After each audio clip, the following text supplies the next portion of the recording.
Guns, Germs, and Steel. The Fates of Human Societies. Jared Diamond. Part 3. From Food to Guns, Germs, and Steel. Chapter 11. Lethal Gift of Livestock. We have now traced how food production arose in a few centers, and how it spread at unequal rates from there to other areas.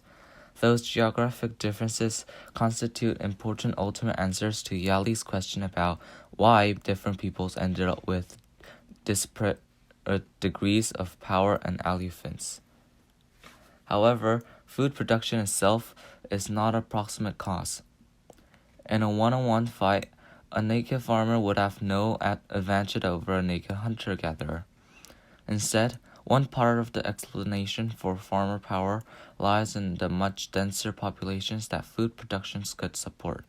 10 naked farmers certainly would have an advantage over one naked hunter-gatherer in a fight.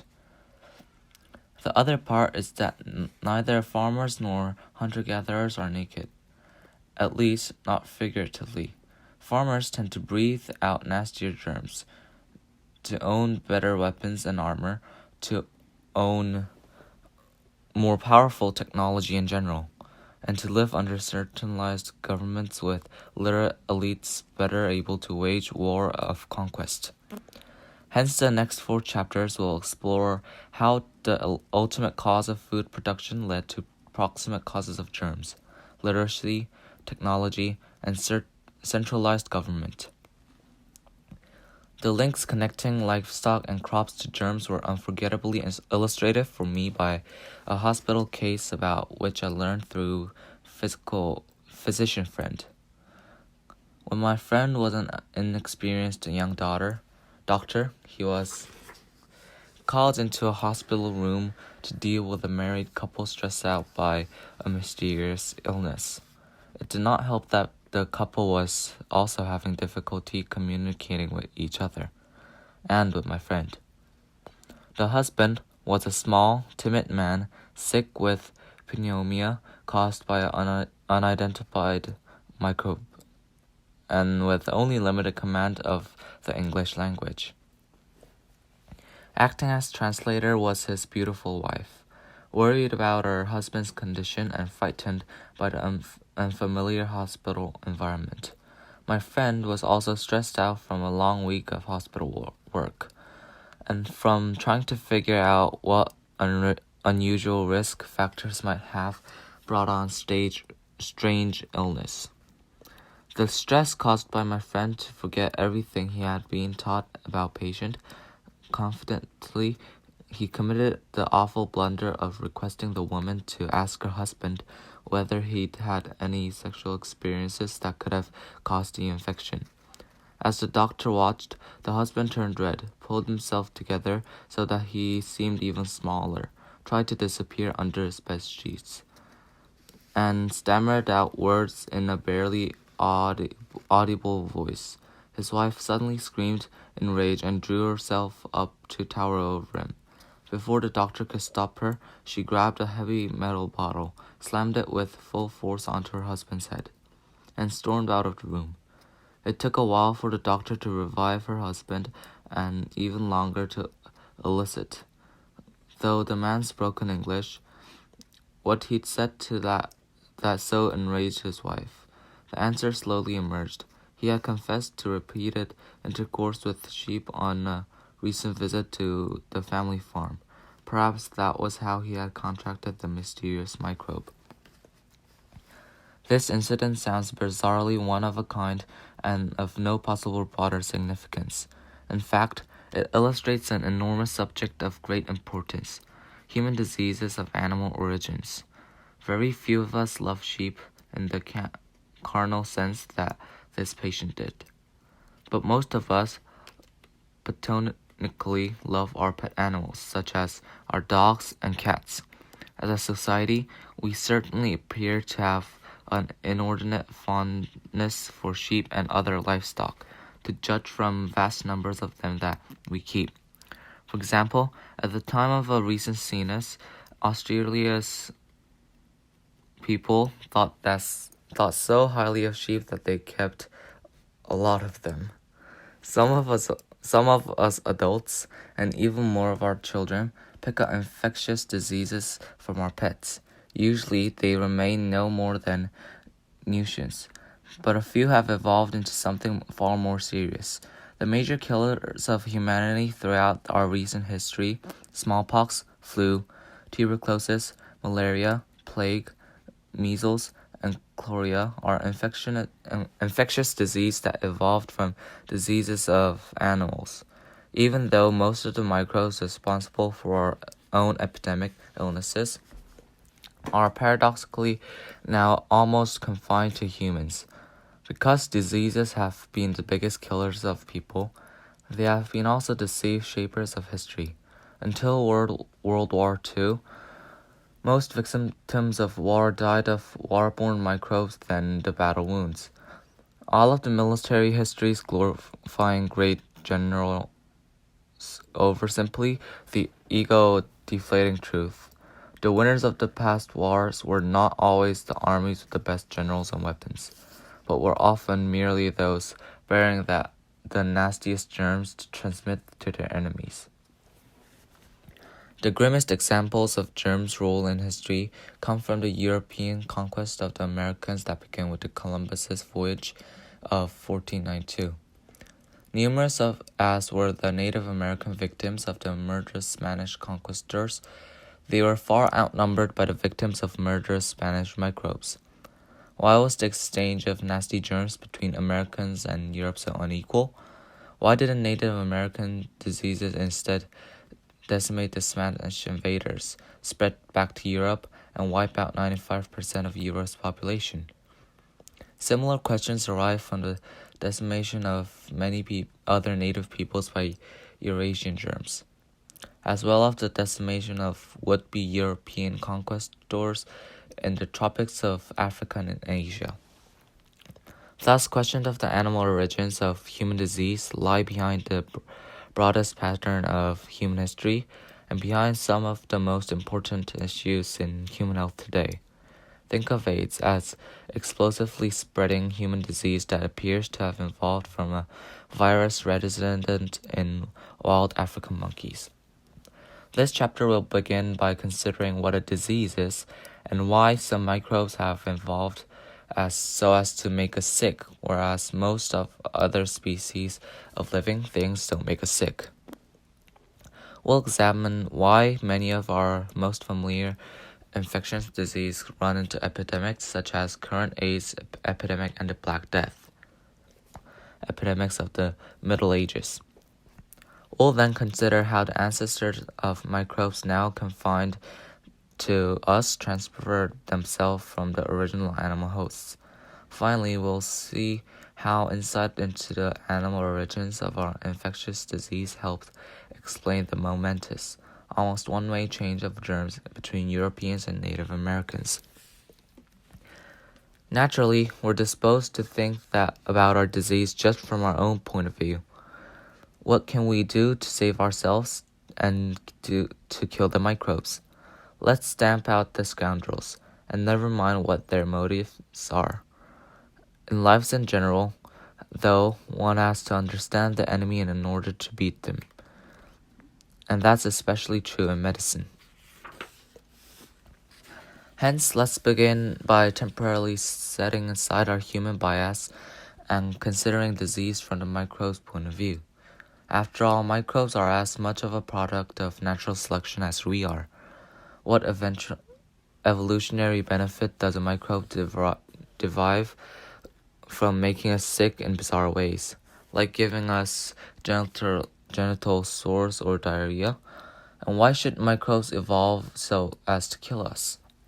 That seems especially puzzling and self-defeating, since the microbe that kills its host kills itself. Basically, microbes evolve like other species. Evolution selects for those individuals most effective at producing babies and at helping them spread to suitable places to live.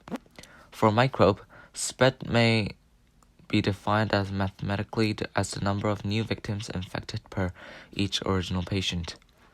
That number depends on how long each victim remains capable of infecting new victims, and how effectively the microbe is transferred from one victim to the next. Microbes have evolved diverse ways of spreading from one person to another, and forms of animal to people. The germ that spreads better leaves more babies and end up favored by natural selection. Many of our symptoms of disease actually represent ways in which some damned clever microbe modifies our bodies or our behavior such that we become enlisted to spread microbes. The most effortless way a germ could spread is just by walking to be transmitted passively to the next victim. That's the strategy practiced by microbes that wait for one host to be eaten by the next host.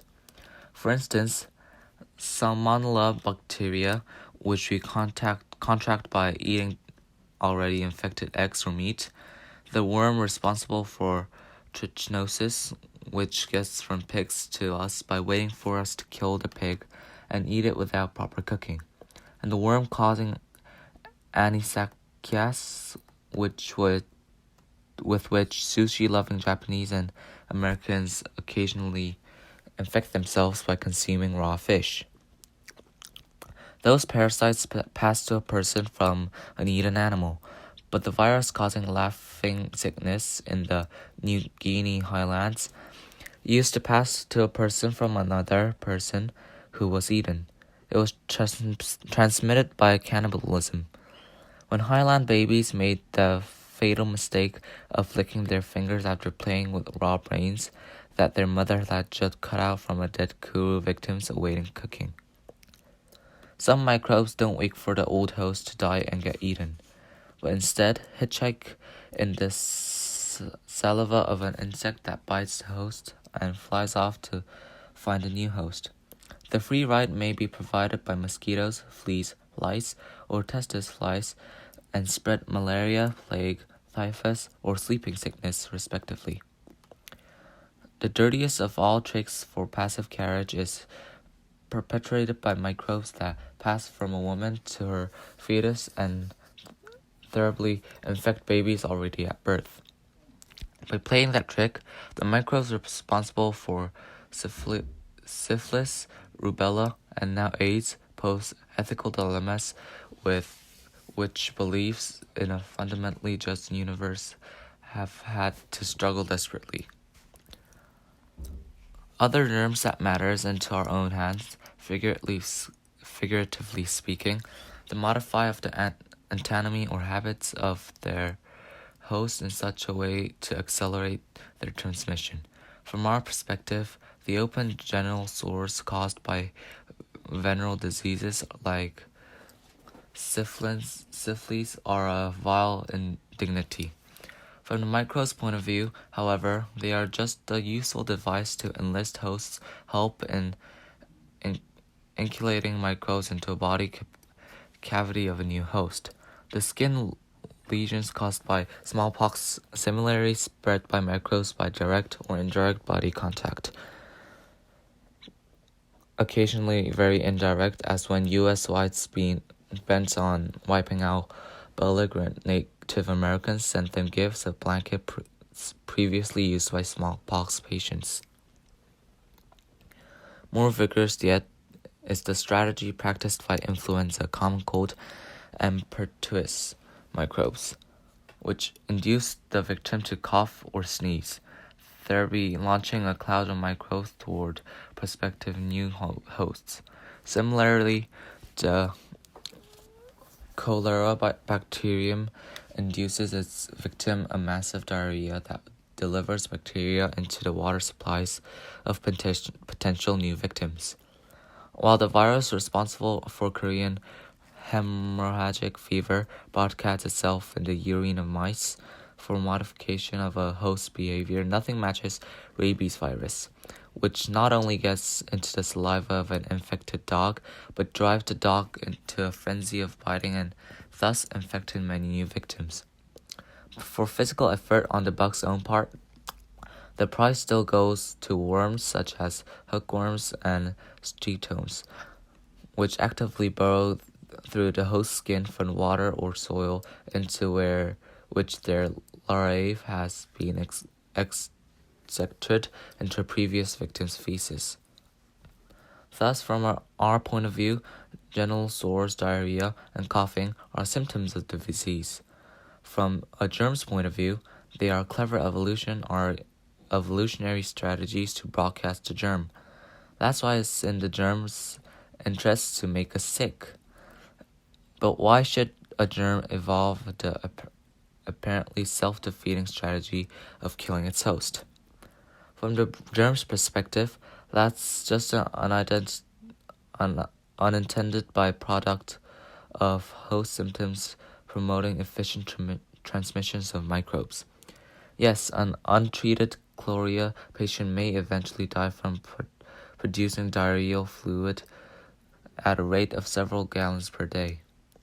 At least for a while, though, as long as the patient is still alive, the chlorea bacterium profits from being massively broadcast into the water supplies of its next victim.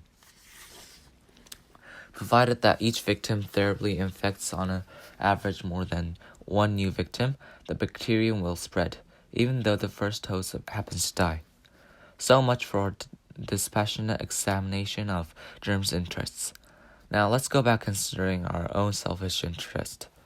To stay alive and healthy, best done by killing the damned germs. One common response of our infection is to develop a fever. Again, we're used to considering fever as a symptom of a disease, as if it developed inevitably without serving any function. But regulation of body temperature is under a genetic control and it doesn't just happen by accident. A few microbes are more sensitive to heat than our own bodies are. By raising our body temperature, we, in effect, try to bake the germs to death before we get baked ourselves. Other common response of ours is to mobilize our immune system. White blood cells and other cells of ours actively seek out and kill foreign microbes. The specific antibodies that we gradually build up against a particular microbe infecting us make us less likely to get reinfected once we become cured. As we all know from experience, there are some illnesses such as flu and the common cold to which our self-resistance is only temporary. We can eventually contract the illness again. Against the illnesses, though, including measles, mumps, rubella, pertussis, and now defeated smallpox, our antibodies stimulated by one infection confer lifelong immunity. That's the principle of vacation. To stimulate our antibody production without having to go through the actual experience of the disease, by inoculating us with a dead or weakened strain of microbe. Alas, some clever microbes don't just cave into our immune defenses. Some have learned to trick us by changing those molecular pieces of the microbe that our antibodies recognize. The constant evolution of recycling of new strains of flu with differing antigens explains why you have forgotten flu 2 years ago didn't protect you against a different strain that arrived this year. Malaria and sleeping sicknesses are even more slippery customers in our ability rapidly to change their antigens. Among the slipperiest of all is AIDS, which evolves new antigens even as it sits within an individual patient, thereby eventually overwhelming his or her immune system. Our slowest defensive response is, though, natural selection, which changes our gene frequencies from generation to generation. For almost any disease, some people prove to be genetically more resistant than others. In an epidemic, those people with genes for resistance to that particular microbe are more likely to survive than are the people lacking such genes. As a result, over the course of history, human populations repeatedly exposed to a particular pathogen have come to consist of a higher proportion of individuals with those genes for resistance, just because unfortunate individuals without the genes were less likely to survive to pass their genes to the babies. Fat consolation, you may be thinking again. This evolutionary response is not that one that does the genetically susceptible dying individual any good. It does mean, though, that a human population as a whole becomes better protected against the pathogen. Examples of those genetic defenses include the protections that the sickle cell gene, Tay-Sachs gene, and cystic fibrose gene may confer on African blacks, Ashkenazi Jews, and Northern Europeans against malaria, tuberculosis, and bacterial diarrheas respectively. In short, our interaction with most species are exemplified by hummingbirds. It doesn't make us or the hummingbird sick. Neither we nor hummingbirds have had to evolve defenses against each other. That peaceful relationship was able to persist because the hummingbirds don't count on us to spread their babies or to offer our bodies for food. Hummingbirds evolved instead to feed on nectar and insects, which they find by using their own wings. But microbes evolved to feed on the nutrition within our own bodies, and they don't have wings to let them reach a new victim's body once the original victim is dead or resistant. Hence, many germs have had to evolve tricks to let them spread between potential victims, and many of those tricks are what we experience as symptoms of disease. We've evolved counter tricks of our own, to which the germs have responded by evolving counter tricks. We and our pathogens are now locked in an escalating evolutionary contest, with the death of one contestant the price of defeat, and with natural selection playing the role of umpire. Now, let's consider the form of the contest: blitzkrieg or guerrilla war. Suppose that 1 counts the number of the cases of some particular infectious disease in some geographic area, that watches how the number changes with time. The resulting patterns differ greatly among diseases. For certain diseases, like malaria or hookworm, new cases appear any month of any year in an affected area. So-called epidemic diseases, though, produce no cases for a long time. Then a whole wave of cases, then no more cases again for a while. Among such epidemic diseases, influenza is one personally familiar to most Americans, certain years being particularly bad years for us, but great years for the influenza virus. Cholera epidemics come at longer intervals. The 1991 Peruvian epidemic being the first one to reach the New World during the 20th century. Although today's influenza and cholera epidemics make front-page stories, epidemics used to be far more terrifying before the rise of modern medicine. The greatest single epidemic in human history was the one of influenza that killed 21 million people at the end of the First World War. The Black Death killed 1/4 of Europe's population between 1346 and 1352, which death tolls ranging up to 70% in some cities. When the Canadian Pacific Railroad was being built through Saskatchewan in the early 1880s, the province that Native Americans, who had previously had little exposure to whites and their germs, died of tuberculosis at an incredible rate of 9% per year. The infectious disease that visits us as epidemics rather than as steady trickle of cases share several characteristics. First, they spread quickly and efficiently from an infected person to nearby healthy people, with the result that the whole population gets exposed within a short time. Second, they're acute illnesses. Within a short time, you either die or recover completely. Third, the fortunate ones of us who do recover develop antibodies that leave us immune against the recurrence of the disease for a long time, possibly for the rest of our life. Finally, these diseases tend to be restricted by humans.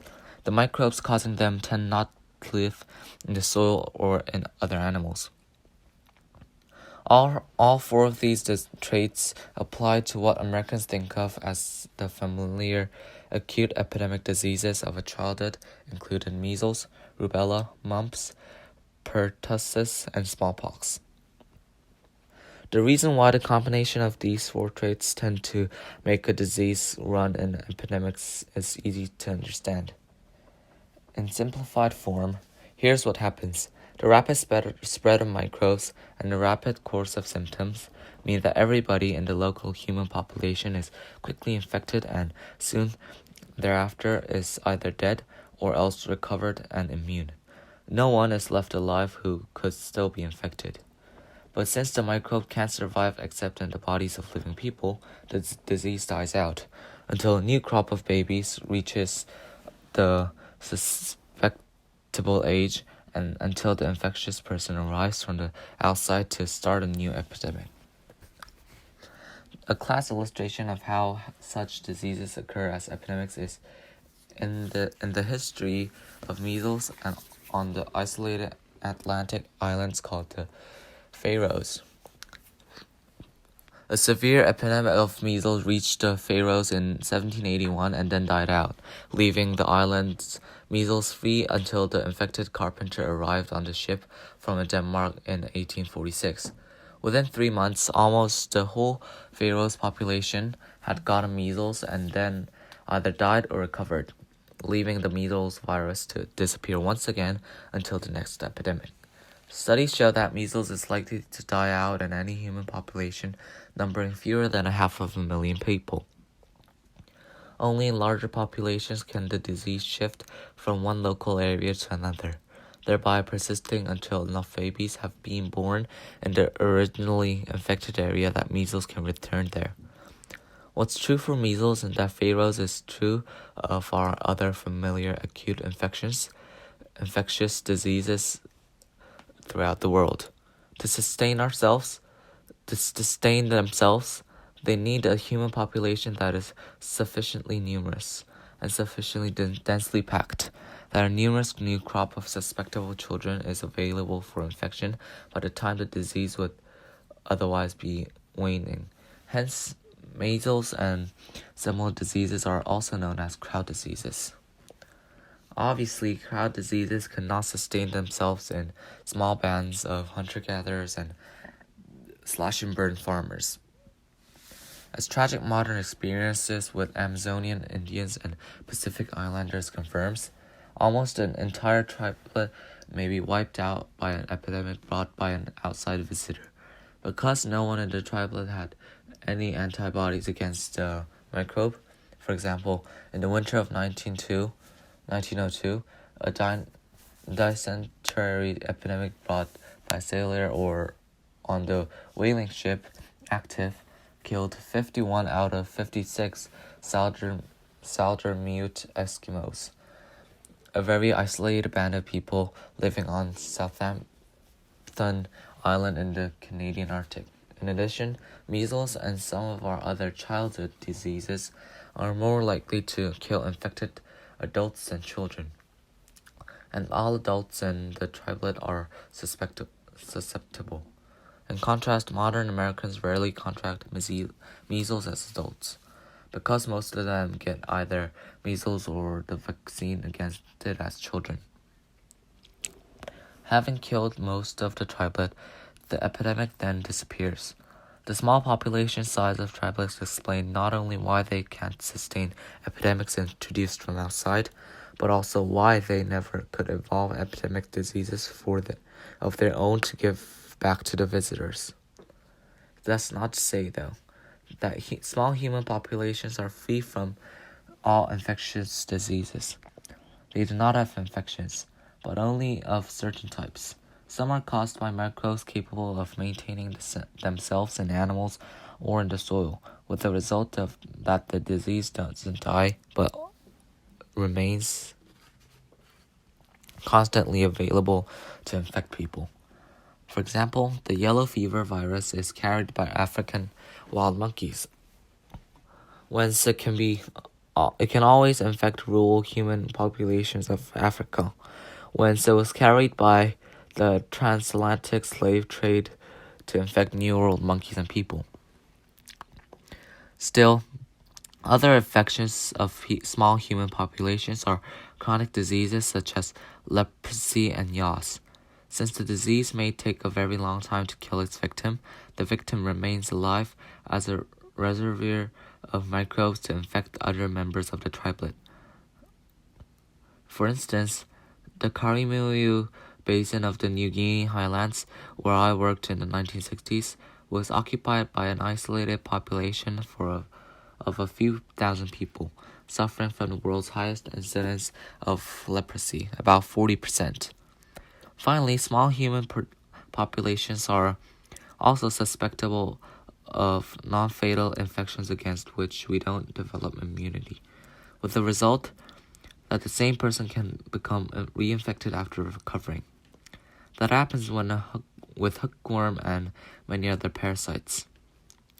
All these types of diseases, characteristic of a small isolated population, must be the oldest diseases of humanity.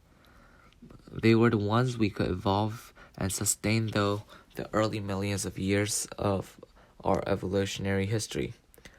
When the total human population was tiny and fragmented, these diseases are also shared with or similar to the diseases of our closest wild relatives. The African great apes, in contrast, the crowd diseases, which we discussed earlier, could have arisen only with the buildup of large, dense human populations. That buildup began with the rise of agriculture starting about 10,000 years ago, and then accelerated with the rise of cities starting several thousand years ago. In fact, the first attested dates for the many familiar infectious diseases are surprisingly recent. Around 16,000 BC, for smallpox, as deduced from pockmarks on an Egyptian mummy, 400 BC for mumps, 200 BC for leprosy, AD 1840 for an epidemic polio, and 1959 for AIDS. Why did the rise of agriculture launch the evolution of our crowd infectious diseases? One reason just mentioned is that agriculture sustains much higher than human population densities than thus the hunting-gathering lifestyle, on the average 10 to 100 times higher. In addition, hunter-gatherers frequently shift camp and leave behind their own piles of feces with accumulated microbes and worm larvae.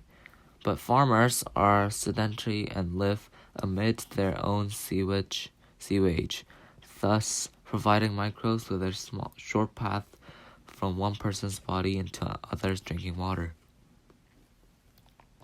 Some farming populations make it even easier for their own fecal bacteria and worms to infect new victims by gathering their feces and urine and spreading them as fertilizer on the fields where people work. Irrigation, agriculture, and fish farming provide ideal living conditions for the snails carrying schizomanias and for flukes that burrow through our skin as we wade through the feces-laden water. Sedentary farmers become surrounded not only by their feces, but also by disease-transmitting rodents, attracted by the farmers' stored food. The forest clearings made by African farmers also provide ideal breeding habitats for malaria-transmitting mosquitoes. And the rise of farming was a thus of Bozana for microbes, and the rise of cities was a greater one, as still more densely packed human populations festered under even worse sanitation conditions. Not until the beginning of the 20th century did Europe's urban populations finally become self-sustaining. Before then, constant immigration of healthy peasants from the countryside was necessary to make up for the constant deaths of city dwellers from crowd diseases. Other bonanza was the development of world trade routes, which by Roman times effectively joined the populations of Europe, Asia, and North Africa into one giant breeding ground of microbes. That's when smallpox finally reached Rome, as the plague of Antonius, which killed millions of Roman citizens between AD 165 and 180. Similarly, bubonic plague first appeared in Europe as the plague of Justinian, but plague didn't begin to hit Europe with full force as did Black Death epidemics until AD 1346. When a new route for overland trade with China provided rapid transit along Eurasia's east-west axis for flea-infested furs from plague-ridden areas of Central Asia to Europe. Today, our jet planes have made even the longest intercontinental flights briefer than the duration of any human infectious disease. That's how an Aerolines Argentinus airplane, stopping in Lima in 1991, managed to deliver dozens of chloria-infected people that same day to my city of Los Angeles. Over 3,000 miles from Lima, the explosive increase in world travel by Americans and in immigration to the United States is turning us into another melting pot this time, of microbes that previously dismissed as just causing exotic disease in far-off countries. Thus, when the human population began sufficiently large and concentrated, we reached a stage in our history at which we could at last evolve and sustain crowd diseases confined to our own species. But that conclusion presents a paradox. Such diseases could never have existed before then. Instead, they had to evolve as new diseases. Where did those new diseases come from? Evidence has recently been emerging from molecular studies of the disease-causing microbes themselves. For many of the microbes responsible for our unique diseases, molecular biologists can now identify the microbes' closest relatives. These also prove to be the agents of crowd infectious diseases, but ones confined to various species of our domestic animals and pets. Among animals, too, epidemic diseases require large, dense populations and don't afflict just any animal. They're confined mainly to social animals providing the necessary large populations. Hence, when we domesticated social animals such as cows and pigs, they were already afflicted by epidemic diseases just waiting to be transferred to us. For example, measles virus is most closely related to the virus causing rinderpest. That nasty epidemic disease affects cattle and many wild-caught chewing mammals, but not humans. Measles, in turn, doesn't afflict cattle. The close similarity of the measles virus to the rinderpest virus suggests that the latter transferred the cattle to humans and then evolved into the measles virus by changing its properties to adapt to us. That transfer is not at all surprising, considering that many peasant farmers live and sleep close to cows and their feces, urine, breath, sores, and blood. Our intimacy with cattle has been going on for 9,000 years since we domesticated them. Ample time for the rinderpest virus to discover us nearby, as Table 11.1 illustrates. Others of us familiar infectious diseases can similarly be traced back to diseases of our animal friends.